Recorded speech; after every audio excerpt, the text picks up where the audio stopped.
உலக மக்கள் எல்லோருக்கும் வணக்கம். இது உங்கள் அம்பிகை ஜோதிடம். நான் உங்கள் ஜி கோபால் பேசுகிறேன்.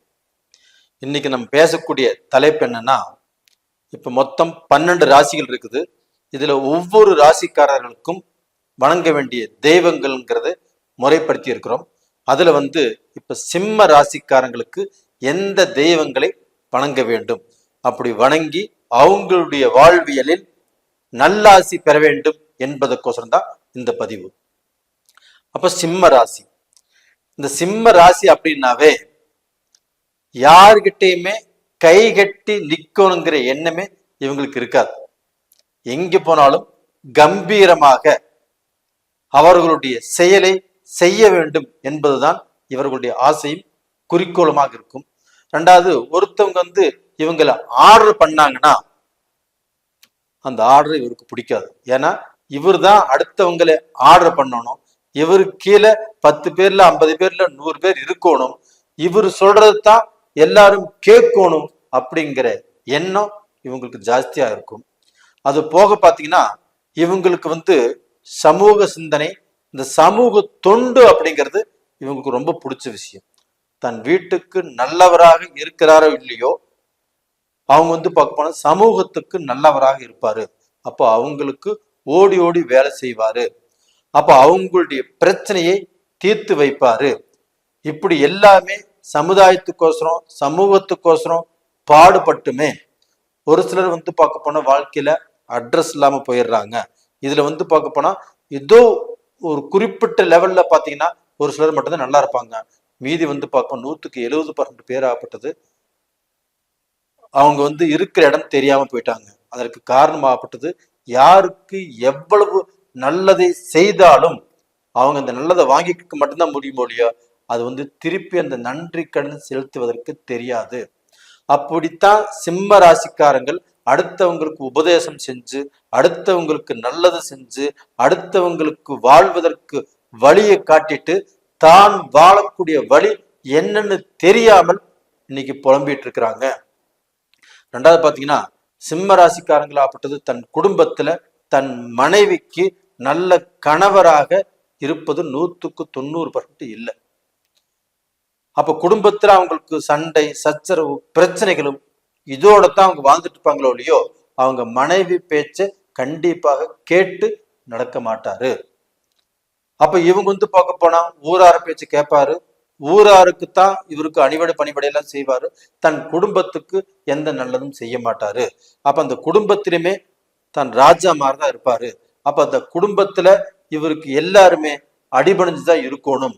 அப்ப இவங்களுக்கு எது வேணுமோ அது பார்க்க போன குடும்பத்துல கிடைக்கணும். இந்த மாதிரி ஒரு விஷயத்துலதான் அவர் குடும்பத்திலும் இருப்பாரு.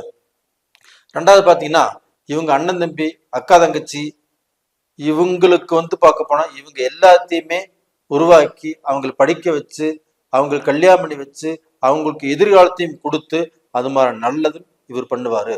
அப்படி பண்ணி கூட அவங்கனாலையுமே இவருக்கு நல்ல திருப்தி கிடைக்கல, ஒரு நல்ல சந்தோஷம் கிடைக்கல, நல்ல மனநிறைவு கிடைக்கல. அப்ப டோட்டலா பாத்தீங்கன்னா இவங்க வாழ்க்கையில 100க்கு 70% ஏமாற்றத்தான் சந்திக்கிறாங்க, துரோகத்தை சந்திக்கிறாங்க. அப்ப இவங்களுக்கு நல்லது அப்படிங்கிறது நடக்கிறது ரொம்ப குறைவு. அப்ப அதுல இவங்க புத்திசாலியாக இருந்தால் அதுல பார்க்க நல்லதை அனுபவிச்சு இந்த உலகத்துல வாழ கத்துக்கலாம். அது போக பாத்தீங்கன்னா ஒருத்தருக்கு அவங்களுடைய கடந்த கால வாழ்க்கையில இல்லைன்னா போன ஜென்மத்துல அவங்க செஞ்ச சுபகாரியங்களுக்கும் காரியங்களுக்கும் ஏற்றாற் போல பலன்தான் இந்த பிறவியில அவங்க அடைய முடியும். அப்ப டோட்டலா பாத்தீங்கன்னா போன ஜென்மத்தில் நம்ம நல்ல காரியங்கள் பண்ணியிருந்தோம்னா இப்ப புண்ணியம் அடைவோம். போன ஜென்மத்தில் நம்ம தீய காரியங்கள் பண்ணியிருந்தோம்னா அதற்கு தகுந்த பலனை இப்ப நம்ம அனுபவிப்போம். அது மாதிரிதான் இந்த சிம்ம ராசிக்கு உண்டான நியதி சொல்லுது. ரெண்டாவது பாத்தீங்கன்னா ஒரு சிலர் பார்க்க போன தெய்வத்தை கும்பிடுறாங்க, ஒரு சிலர் தெய்வத்தை கும்பிடுறதே இல்லை. காரணமாகப்பட்டது கஷ்டங்கள் வரும்போதுதான் தெய்வத்தை தேடி வர்றாங்க. அதுலயுமே ஒரு சிலர் சாமியை கும்பிட்டு கும்பிட்டு கும்பிட்டு எனக்கு எதுவுமே ஆகல அப்படின்னு அந்த தெய்வத்தை வணங்குவதிலுமே திருப்தி இல்லாம போயிடுறாங்க. அப்ப டோட்டலா பாத்தீங்கன்னா சிம்ம ராசிக்காரங்கள் வணங்க வேண்டிய தெய்வம் எது அப்படின்னா, முதல்ல பாத்தீங்கன்னா அவங்க வந்து இந்த வில்வ மரம், அரச மரம், ஆலமரம், இந்த மரங்கள் உள்ள தெய்வ ஆலயங்களுக்கு சென்று அவங்க வழிபடுவதுதான் உத்தமம்.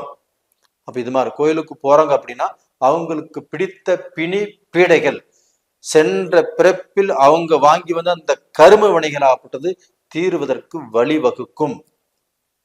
இது போக பாத்தீங்கன்னா இவங்க வந்து கோயில்களுக்கு பூசணிக்காயை வாங்கி தானமாக கொடுப்பது நல்ல விஷயம்.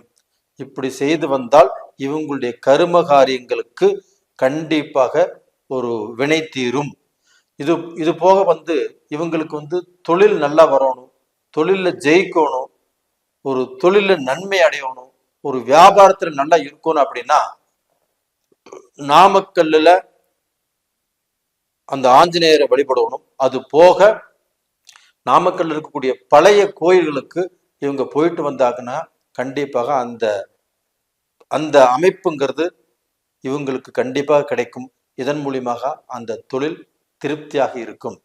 இது போக பார்த்தீங்கன்னா திருச்செங்கோடுல இருக்கக்கூடிய அர்த்தநாரீஸ்வரர், அது போக திருப்பரங்குன்றத்தில் இருக்கக்கூடிய சனீஸ்வரர், இவங்களை கும்பிட்டு வந்தாங்கன்னா அந்த சனீஸ்வரனால இவங்களுக்கு வந்த அந்த கர்ம பலன், அந்த கர்ம காரியங்களாகப்பட்டது அதிலிருந்து இவரை விலக்கி வைத்து இவங்களுடைய கருமத்தையும் அதை வந்து பார்க்க போனோம் கொஞ்சமாக இவங்க அந்த பலன் அனுபவிக்கக்கூடிய வாய்ப்பு இருக்க முடியும். ரொம்ப கஷ்டங்கள், ரொம்ப பிரச்சனைகள் வந்துடும் அப்படிங்கிறதுக்கு வாய்ப்பே இல்லை.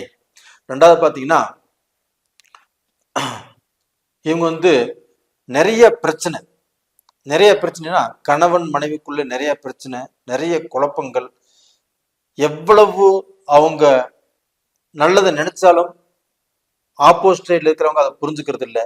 கணவன் நல்லதை நினைச்சாலும் மனைவி புரிஞ்சுக்கிறது இல்லை, மனைவி நல்லதை நினைச்சாலும் கணவன் புரிஞ்சுக்கிறது இல்லை. இது மாதிரி பிரச்சனையில நிறைய பேர் வாழ்க்கையில பிரிஞ்சு போய் கூட வாழ்ந்துட்டு இருக்கிறாங்க. ஒரு சிலர் ஆப்பட்டது வீட்டுல இருந்துமே கணவன் மனைவிக்கு பேச்சுவார்த்தை இல்லாமல் வாழ்ந்துட்டு இருக்கிறாங்க. இவங்க வந்து ஸ்ரீ வாஞ்சி கோயிலுக்கு போய் அந்த தெய்வத்தை வணங்கி வந்தால் கண்டிப்பாக இவங்களுடைய கஷ்டங்கள் கண்டிப்பாக தீரும். அப்போ இவங்க வந்து ஒரு நல்ல சுகபோக வாழ்க்கை வாழலாம். அந்த வாழ்க்கையில ஒரு திருப்தி கண்டிப்பாக கிடைக்கும். இது போக பாத்தீங்கன்னா கும்பகோணத்துல, அதாவது வந்து பாத்தீங்கன்னா படை வீட்டு மாரியம்மன், கும்பகோணத்துல படை வீட்டு மாரியம்மன் அப்படிங்கிற கோயில் இருக்குது. இந்த கோயிலுக்கு போயிட்டு வந்தீங்கன்னா யாருக்கெல்லாம் கல்யாணம் ஆகாமல் இருக்குதோ, திருமண வயசுல இருந்து திருமணம் தடைபட்டு இருக்குதோ, அவங்க எல்லாத்துக்குமே இந்த படை வீட்டு அம்மன் கோயில் கண்டிப்பாக உங்களுக்கு ஒரு நல்ல அனுகிரகத்தை கொடுக்கும். நீங்க போயிட்டு வாங்க, உங்களுடைய திருமணங்களாகப்பட்டது கண்டிப்பாக நல்லபடியாக நடக்கும். நீங்களும் அந்த அம்மனை பிரார்த்தனை பண்ணிட்டு வாங்க. கல்யாணம் நடந்ததுக்கு அப்புறம் மீண்டும் அந்த கோயிலுக்கு போயிட்டு அந்த பிரார்த்தனை செஞ்சுட்டு வாங்க, நல்லா இருப்பீங்க. இது போக பார்த்தீங்கன்னா எல்லாத்துக்குமே குடும்பத்துல குழப்பங்கள், அது போக பெத்த மகனால குழப்பம், அப்பா மகனுக்கும் சரியில்லை, சில பிரச்சனைகள் வந்துட்டு இருக்குது, பூர்வீக சொத்துனால பிரச்சனை, இது எல்லாமே தன் குடும்பத்துல நல்ல நிம்மதி இல்லாமல், நல்ல சந்தோஷம் இல்லாமல், மகனால பிரச்சனை, மகளால பிரச்சனை, அவங்கனால நல்ல நிம்மதி இல்லை, இல்லை பெத்தவங்கனால மகனுக்கும் மகளுக்கும் நிம்மதி இல்லை, இந்த மாதிரி பிரச்சனைகள் குடும்பத்தில் இருந்து விலகுவதற்கு திருச்சிராப்பள்ளியில் இருக்கக்கூடிய உச்சி பிள்ளையார் கோயிலுக்கு போயிட்டு வர்றது கண்டிப்பாக நல்ல விஷயம். ரெண்டாவது பார்த்தீங்கன்னா பிள்ளையார்பட்டி விநாயகரை கும்பிட்டு வர்றதுமே ரொம்ப அற்புதமான விஷயம். நீங்க அந்த விநாயகரை கெட்டியா பிடிச்சுக்கோங்க. உங்க குடும்பத்துல பிரச்சனைகள் எவ்வளவு வந்தாலும் தலைக்கு வர்றது தலைப்பாகையோடு போயிடும். உங்களுக்கு பெரிய சோதனைகளோ பெரிய குழப்பங்களோ கண்டிப்பா வராது. கண்டிப்பா நல்லா இருப்பீங்க. இந்த மாதிரியான தெய்வங்களை வணங்கி உங்களுடைய வாழ்க்கையில நீங்களும் பலம் பெற்று சிறப்பாக வாழணும்னு நானும் பிரார்த்தனை பண்ணிக்கிறேன். நேயர்களே, இந்த பதிவு பிடிச்சிருக்குன்னு நினைக்கிறேன். பிடிச்சிருந்தா லைக் பண்ணுங்க, சப்ஸ்கிரைப் பண்ணுங்க, உங்களுடைய சொந்த பந்தங்களுக்கு அனுப்புங்க. உங்களுடைய ஜென்ம ஜாதகத்தில் உங்களுக்கு நடக்கக்கூடிய தசா புத்திகள் தான் உங்களுடைய எதிர்காலத்தை நிர்ணயிப்பது.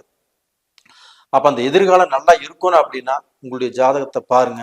ஜாதகம் பார்த்து ஒருத்தர் தொழில் ஆரம்பிச்சோ ஒரு முன்னேற்ற பாதையிலையோ யாருமே கெட்டு போனதே இல்லை. அதனால ஜாதகம் பார்த்துக்கோங்க. அப்படி பார்க்கறதுக்கு விருப்பம் இருந்துச்சுன்னா கீழே 2 நம்பர் கொடுத்துருக்குறோம், கான்டாக்ட் பண்ணுங்க. உங்களிடமிருந்து விடைபெறுவது உங்களின் ஜி கோபால். நன்றி, வணக்கம்.